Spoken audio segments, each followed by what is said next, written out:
It's always nice to reconnect, and this place has been so magical in that sense because I have all of these buddies because we've all grown up in the city, and then they all just start coming back in, and we all start doing really cool stuff together. It makes me very happy. And who would have thought we'd be doing charity things with our relationship It's in the past? crazy, Yeah. right? Look at us go, man. Yeah. We're living the dream. So tell us a little bit about what's going on with this and where we're going and how people can get more involved.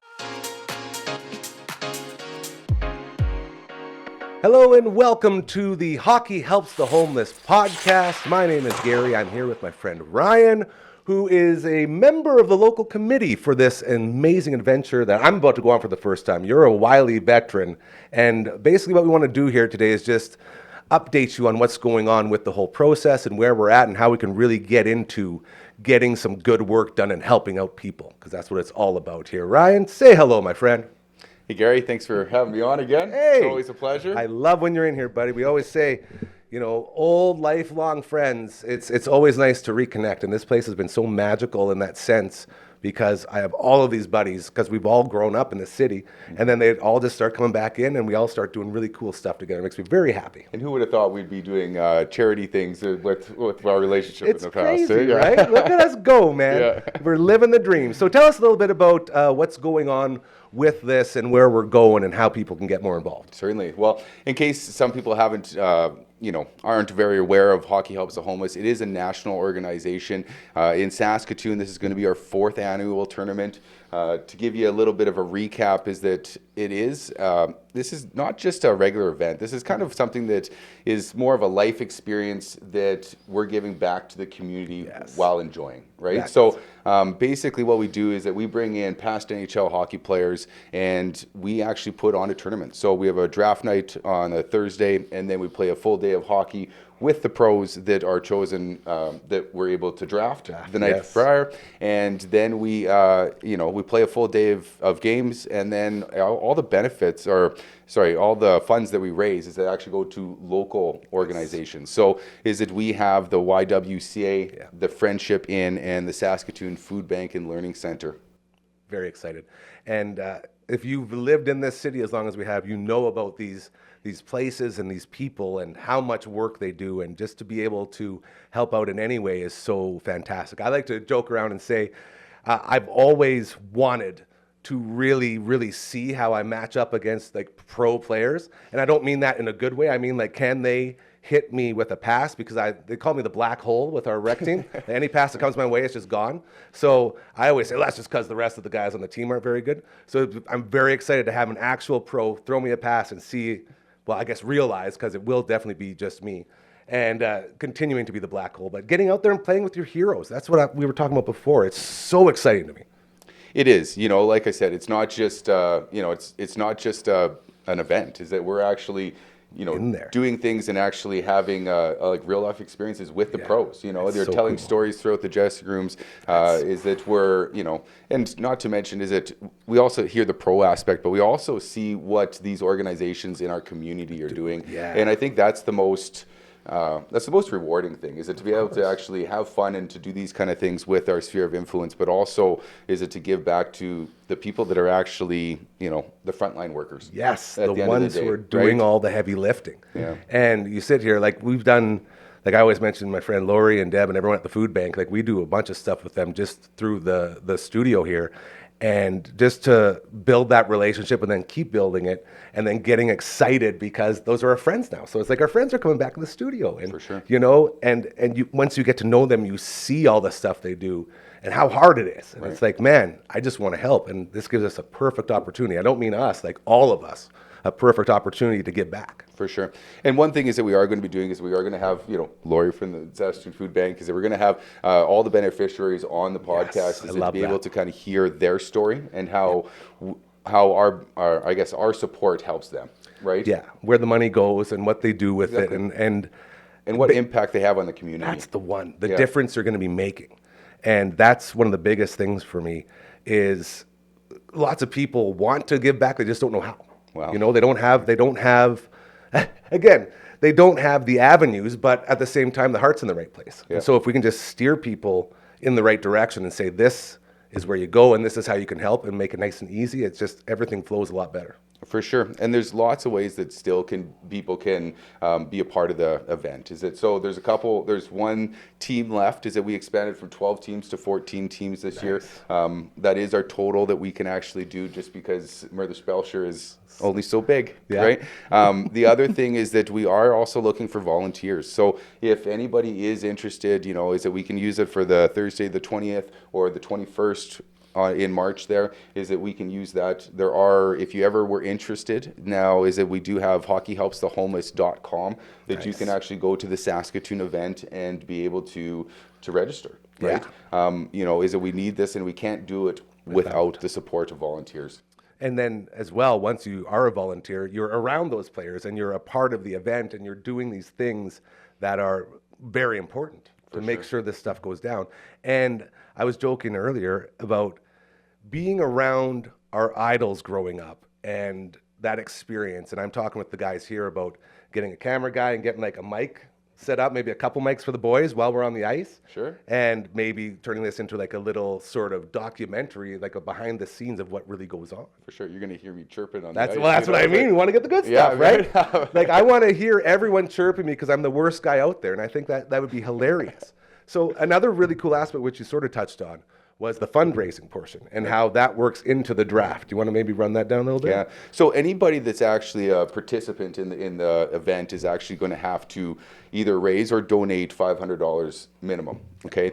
Now, like I was saying, is that the more that they raise, then obviously the more our beneficiaries get. Yeah. But they also get the choice of what NHL Pro to have on their team for the people that actually raise the most money. Now, it's a draft. Yeah, and we're also talking about people that actually take this quite seriously. Is that there's some teams are raising $30,000 just themselves out of 10, 14 guys out there. So I think that one thing as I would like to say is that everything is staying local. So if you do have somebody reach out to you from Hockey Helps the Homeless, a participant, or be generous. Is that everything is going back to some really worthwhile charities that are doing some of the best things in Saskatoon, and over the last couple of years, is that these these frontline workers have, I guess, been pushed to their limits in certain aspects with the pandemic and those kind of things. So the support is needed more than ever. Yeah, and every time you talk to anyone with those organizations, that's the big take home, is that the need keeps building. Like the need never stops. It always becomes more and more. So they're always looking for ways to expand and bring more and more in so they can keep helping. And it's this whole cycle.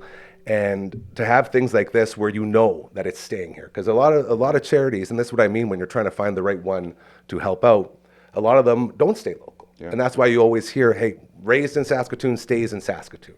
Yeah. And just to know that you're helping out your neighbors and your family and your friends while you're doing something that's really fun and really cool.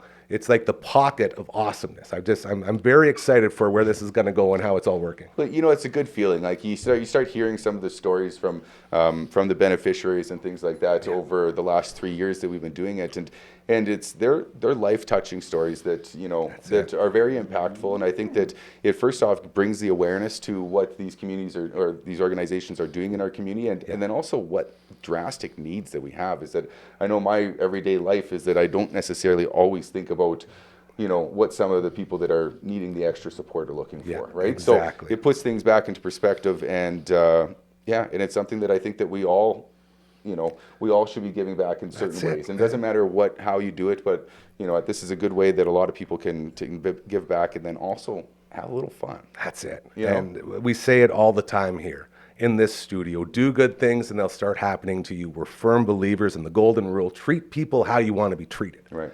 And this just plays right into that. And we love to ride that momentum and to build up and to keep doing good things. And this is a perfect example of how that looks and how it should be done. For sure. So I'm very excited for that. Well, and if you're also looking for, say if you're a business out there, or maybe not a business, maybe just a person that wants to give back, is that we do have a lot of different ways that you can actually be a sponsor of the event. Now, is that can range anywhere from $1,000 sponsorship to all the way up to a title sponsor of $30,000 for the year. So, there is lots of different ways that you can get involved. And I do think that, we just want to bring more awareness to what's happening in Saskatoon and have a little fun while we're doing it.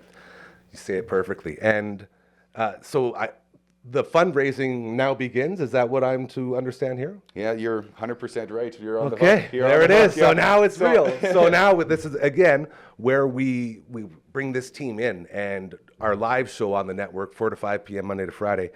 We're going to be promoting the heck out of this and reminding everybody what we're doing and how they can support it. So be ready for that as we come together to make a difference like we continue to want to do.